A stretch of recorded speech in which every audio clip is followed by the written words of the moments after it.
So far in this course, we have studied various cloud storage systems. In this lecture, we are going to study the concept of caching in cloud storage systems. We're going to take the specific example of the system Memcache that is used at Facebook.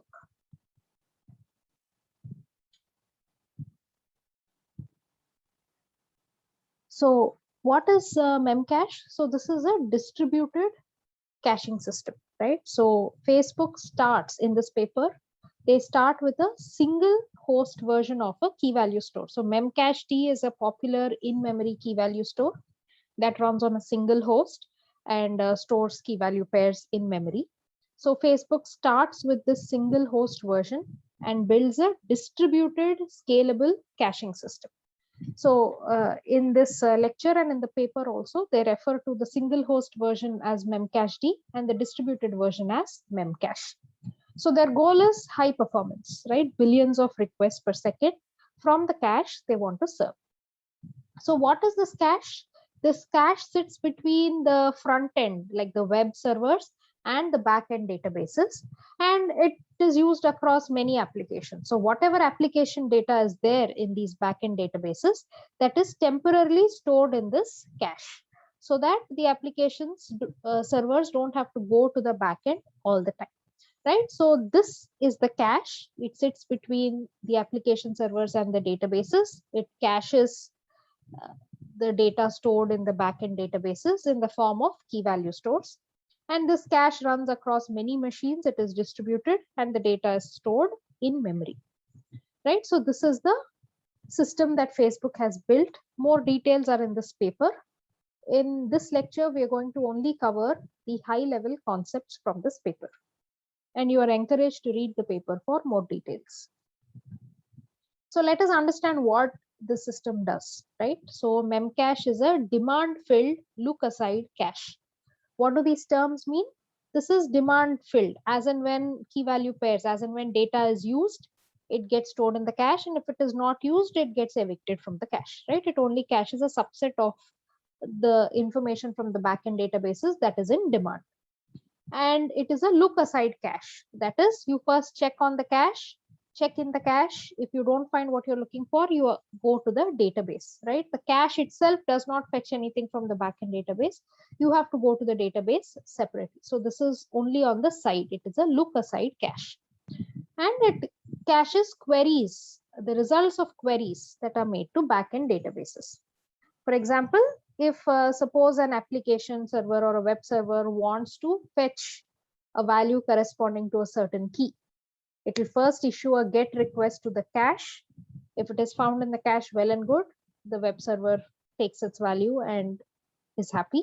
If it is not found in the cache, if it is a cache miss, then the web server will go check in the database, fetch the value from the database, and store a copy of it in the cache, so that future requests for this key can be satisfied from the cache. In this way, the cache will alleviate the pressure on the backend database, so that all requests don't have to go to the backend database. Many of them, especially for popular items, can be satisfied from the cache itself. Now, what happens on a write? Whenever there is a write, the web server will directly write to the backend database and deletes the key from the cache, so that whoever fetches the key next will fetch and update the cache with the latest value, right? So the cache entry is invalidated or deleted. So what is the difference between this Memcache system and other cloud storage systems we've seen, like Dynamo, NoSQL key value stores? So the significant difference is that this cache is not expected to be the persistent source of the data, right? Whatever it can store in memory, it will store. If it cannot store, it will evict. But final copy of the data will reside in the database, right? So this cache is not required to handle all the data, and it is only required to handle read heavy workloads, right? It's primarily designed for read heavy workloads, because the writes are anyway going directly to the database. You don't intend to write much into this cache. So this is for read heavy workloads where there are a lot of GET requests that can be satisfied from the cache. If most of your traffic is write traffic, then you might as well just directly talk to the database. right? So this is slightly different from other NoSQL stores like Dynamo in these aspects. So this is the overall architecture described in the paper. The system is composed of multiple regions, and within each region you have the front end, which has the web servers that actually process user requests. And these web servers will, if they need any data, they will first check with the cache. And if it is not found in the cache, they will go fetch from the backend storage cluster, which is a series of MySQL databases. And this concept of a region is nothing but a failure domain, right? So you arrange these front end and back ends in regions, and this is the granularity at which you do replication. And if a failure happens of one region, the other region will take over and serve, and so on, right? So this is the concept of front end and back end clusters, and the cache sits between these front end web servers and the back end databases. And this Memcache is composed of multiple Memcached servers. Note that Memcached is a single host software, and multiple of these Memcached servers make up this Memcache. And the keys are divided amongst these servers by consistent hashing. So this is a concept we've seen earlier in the context of Dynamo and other systems. So this is a way in which keys are divided across the multiple servers so that everybody knows which server is responsible for which key. And the clients of Memcache, that is who use Memcache, it is these front-end web servers, right? So these clients of Memcache will contact the server that is responsible for a particular key, right? Either via some kind of a proxy or a client-side library or something. So there is something here within the web server that tells the server, based on consistent hashing, which key is stored at which Memcached server, and accordingly that server is contacted. Okay, and it is contacted, and if there is a miss, then you go contact the backend database. So get requests between this web server and the cache are handled over UDP because you want to just make it quick without going through the TCP connection setup. On the other hand, put requests are done over TCP because you want to store the data reliably. And in addition to this basic design, now we'll talk about a few other mechanisms in the paper to handle various problems. The first problem is that of stale values in the cache. Because the cache is not the authentic source of the data, there could be some stale values sometimes. So let's see an example of how. Suppose there are two clients, say, front-end servers that are fetching, reading and writing keys from the Memcache, and there is also a backend database. Now suppose client C1 tries to read a key from the cache, there is a miss. So it will go to the backend database, get the key, and the value corresponding to this key is V1. So it will get that value V1, and it will also put this value into the cache so that future requests can find it in the cache. Now, meanwhile, concurrently, another client C2 updates this key, right? It will put another value V2, the updated value corresponding to this key into the database, and also invalidates the cache copy. But the problem is that sometimes due to network delays, this invalidation can come first, and this put from C1 can be delayed in the network and come later. So what will happen now as a result of this? So this cache received delete key, and then it received put kv1. So cache will store the value of v1. But the database actually has updated the value to v2. At the database, they arrived in the correct order. So database updated the value to v2. So now your database has a value v2 corresponding to this key, whereas the cache has a value v1, which is inconsistent. So future reads to the cache will see a value of v1, which is not what we wanted. So the paper proposes a very simple solution. It is a concept of what is called a lease. So lease is nothing but you can think of it as a version number or a sequence number. So whenever any client puts a value into a database, the database gives it a lease, which is nothing but it returns a sequence number along with the value. And this sequence number, this lease, has to be shown at the cache when performing a put. Right? So now C1 gets a lease and it sends the lease along with its put request into the cache. Now C2 will also get a lease, and the database will ensure that more recent values get higher sequence numbers. So the lease that is given to C2 will be a higher sequence number than the lease given to C1. And now with that lease, C2 will send this invalidation request to the cache. Now what happens at a later point if C1's request comes, then this cache knows this is an older request because its lease is older compared to the version I have in my cache, and therefore this request will not be accepted. Therefore, any stale requests that come to the cache due to network delays will not be accepted because of this concept of a leases. And there are also more mechanisms in the paper about how to handle consistency across regions, right, which we will not cover now. So the other problem that the paper talks about is what is called the thundering herd problem. So what is this problem? Suppose some client C0 has updated the key and invalidated the cached copy. Earlier the cache had something, now it doesn't have the value corresponding to a certain key. Now suppose at this time, after an invalidation, a whole bunch of clients, all of them try to fetch the key within a short period of time from the cache. So what will happen? The first one will go to the backend and it will fetch it because everybody will see a miss in the cache. The first client will go to the backend and populate the cache.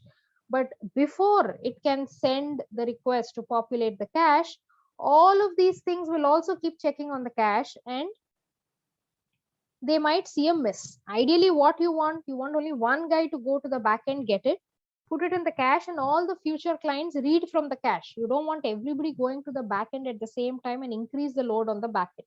The whole purpose of the cache is to reduce load on the backend.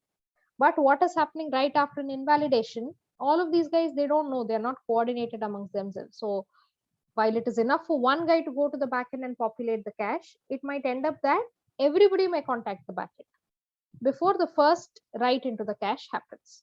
So this is called the thundering herd problem, right? So there should be before C1 puts it in the cache, everybody else might go fetch from the backend. So the fix to this is, once again, the lease mechanism is used. So what the backend will do is it will give a lease to C1, and after and for a certain duration, say 10 seconds, it won't give any further leases.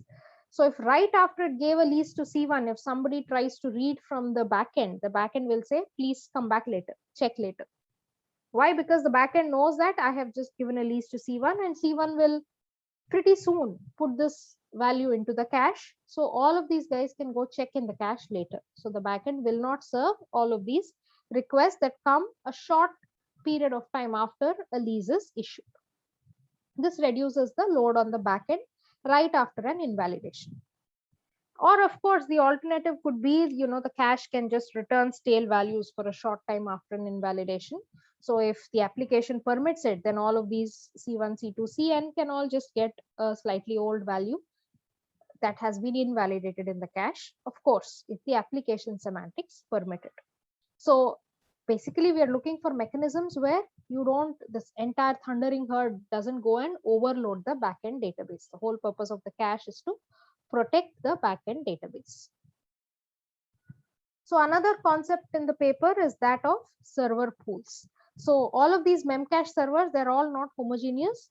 They are segregated into different pools, and different pools store different types of keys.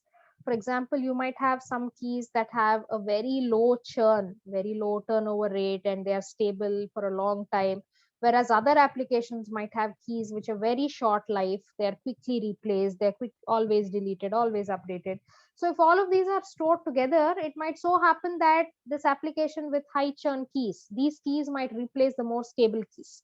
Whereas these stable keys will stay around for a long time. The application wants them around for a long time.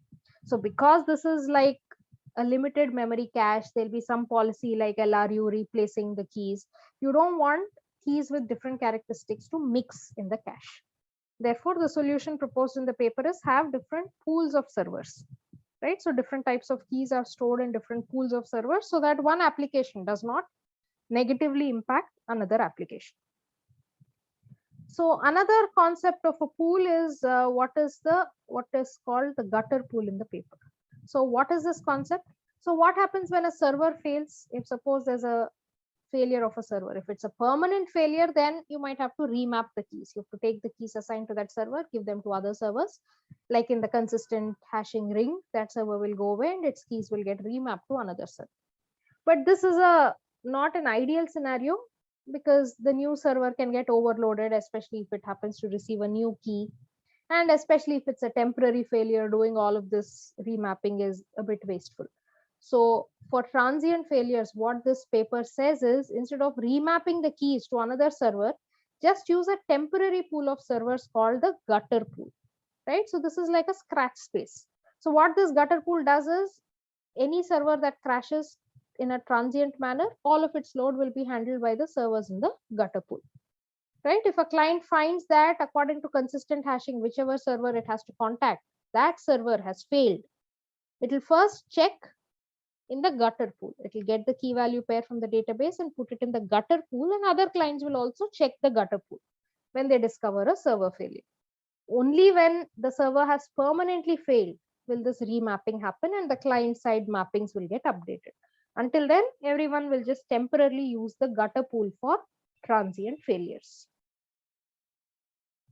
And another concept in the paper is, they describe how they handle server overloads, right? So suppose there is a server and it is receiving requests for the cache at, say, the rate of 1 million requests per second, but the server capacity is only 500,000 requests per second, right? So the server is overloaded.